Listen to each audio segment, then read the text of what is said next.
President Biden celebrating Earth Day by promising he'll force America to do its part to save the planet. What is up, YouTube? It is Earth Day.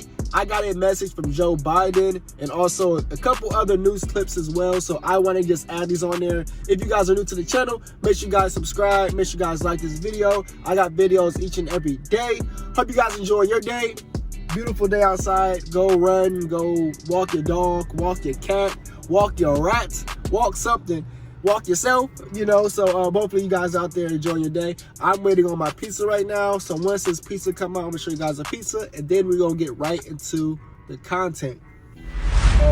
Feel free, guys, always, if you guys got questions regarding your taxes, stimulus checks, all that good stuff, feel free to drop the comments and questions below. Of course, I respond to.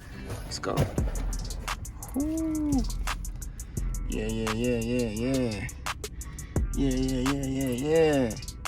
Yeah. President Biden celebrating Earth Day by promising he'll force America to do its part to save the planet.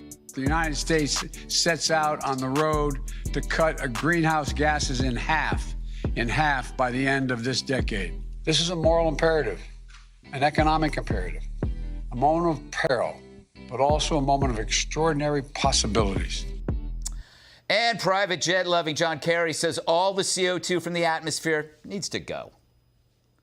But even if we get to net zero, we still have to get carbon dioxide out of the atmosphere. So this is a bigger challenge than a lot of people have sort of really grabbed onto yet. Talk about sucking out the atmosphere. By then, didn't we only have 8 years left? So what's the point?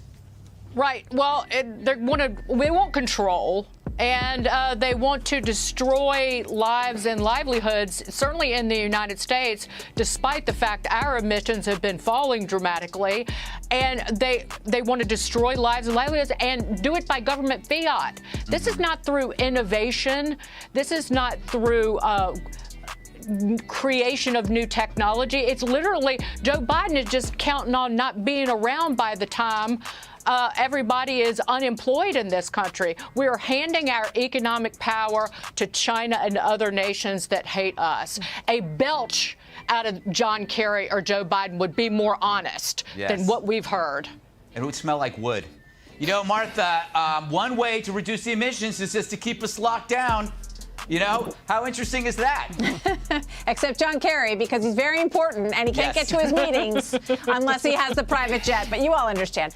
What I think is fascinating here is China, right? So China watches this and they're trying to compete with us militarily, economically, in every way possible. So they chimed in and one of the deputies in the Chinese government said, you know, we have 1.5 billion people here.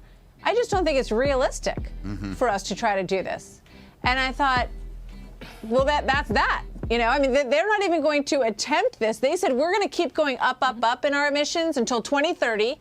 And then we're going to max out. We're going to peak in 2030. And then after that, we'll come back and we'll chat with you about maybe cutting back. So, I mean, they love it. It's great for their economy. And they're just going to watch us close all these industries. And it works perfectly for them. Yeah. Juan, I'm really hopeful that China will take inspiration from us and close all those coal plants that they're building right now. Because I think they're going to see the magic of Joe Biden's ideas in the Green New Deal. What do you think? Well, there's no way that we can enforce it, but that's the idea, and that's what you just heard from Xi Jinping today. He said they were going to have strict limits on use of coal in China. I mean, you know, he might sell you a bridge or something, but let's see what happens. But we got to try to get people on board. And today it was inspiring to see that you had not only the Chinese leader, you had the Russian leader, but, you know, the argument here at home and the one I'm hearing from you guys today is puzzling to me because, you know, a lot of the big unions, including a lot that, you know, represent a lot of Trump voters, but they are on board with President Biden's plan. I mean, you think about it, the International Brotherhood of Electrical Workers, the UAW, the whole auto industry. You think about SEIU, the big union. They're all backing the Biden plan. You think about Wall Street, record highs, setting records. Why? They like this plan. I think the stock market went down today. I don't know why the union. I don't know why the unions would back this. What could the reason for that be, Jesse? Well, what does Juan always say? Jesse, the GM, they say they want to go green. Don't you think that's a good thing? And I say, Juan, they're virtue signaling for federal contracts. And guess what I found tucked away in Biden's $2 trillion infrastructure thing? $174 billion with a B dollars for electric car production. You think GM's going to get a little bit of that? So Joe Biden takes all of our tax dollars from the workers and gives it to a large corporation who then puts up no money, gets all the profit from an electrical vehicle line that they've just moved to Mexico, and then they all get to congratulate themselves for going green. That's called crony capitalism. It's called corporate welfare, and it doesn't do anything for the environment because John Kerry said the United States and China could reduce all of their emissions, and it doesn't lower the temperature of the world one iota. Yeah. It's a scam. But those are great unions. The police union, not a good union, but they're a good union. This process is taking forever. I'm getting delayed. I'm having to correct this information.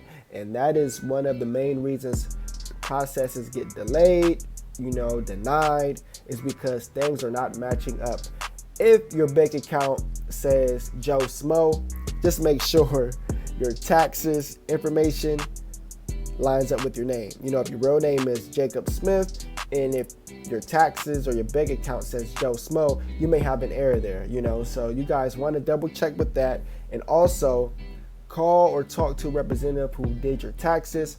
Make sure all the information is correct as well, because it could be delayed, and the person that done your taxes could actually be notified, but they're not notifying you, or they're not even worried about being notified because they've done their job. So it's best to make sure all of your information is correct, because at this point in time, we don't have any time for delays. The American people, we need our money now. So the faster, the sooner, and the smoother. So we're trying to get this all for you guys. And I'm trying to find a way as well. That way we can get this out. But the recent struggles I have been coming across is people have been saying the information was wrong. A letter supporting recurring payments as an essential tool to promote economic security in the country.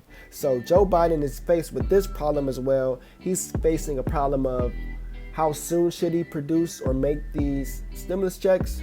How soon should he sign, as far as when they should be getting pushed out. Now, a lot of people have been questioning the fourth stimulus check.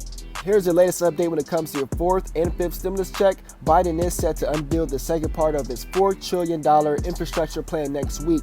And while it is expected to include the care economy measures such as universal pre-K, the White House has not commented on implementing further stimulus payments as part of the plan. We'll find out next week. I will keep you guys updated with the latest and the greatest information. If you guys are new to the channel, make sure you guys subscribe and like this video. I'm doing a giveaway each and every month. The Economic Security Project is not alone in pushing for continued stimulus payments. On March 31st, 21 Senate Democrats sent a letter to Biden urging him to implement recurring stimulus payments and automatic unemployment insurance tied to the economic conditions to help support Americans still struggling during this pandemic. Quote, "The crisis is far from over and families deserve..." Fine for the IRS, but that is really impacting her livelihood. Yeah, as you point out in your piece, just some real world consequences with every day that goes by. Heather, as you mentioned, the IRS is delaying the filing deadline to mid-May. Is there anything that can be done to speed up processing delays for returns? You would think so. So the latest stimulus package, the $1.9 trillion that just passed, did finally give the IRS some more money. So for the past decade, they've had a huge funding cut at the IRS. They've had to cut 20,000 jobs. So they're just being asked to do more and more at a time when they have fewer and fewer people. And that last stimulus package did give an extra $1.9 billion for the IRS. That will certainly help. But of course, this is very sensitive tax information. It has people's social security number, their income, their addresses. You can't just hire somebody tomorrow. Unfortunately, they have to go through a bit of a lengthy training process to be able to review a tax return and to be able to handle secure documents like this. So it's a bit of chicken and an egg problem. Yes, the money is there now, but I just don't think it's going to be improving in the next week or two. And that's why there was so much pressure on Congress to delay the filing, give a little bit more time this filing season. So given that backlog, given the staffing situation, does that basically mean people should file as soon as possible to get their returns? Normally, that's exactly what I would say, but there's a big asterisk to that. And that is, first of all, you should definitely file online, not a paper return.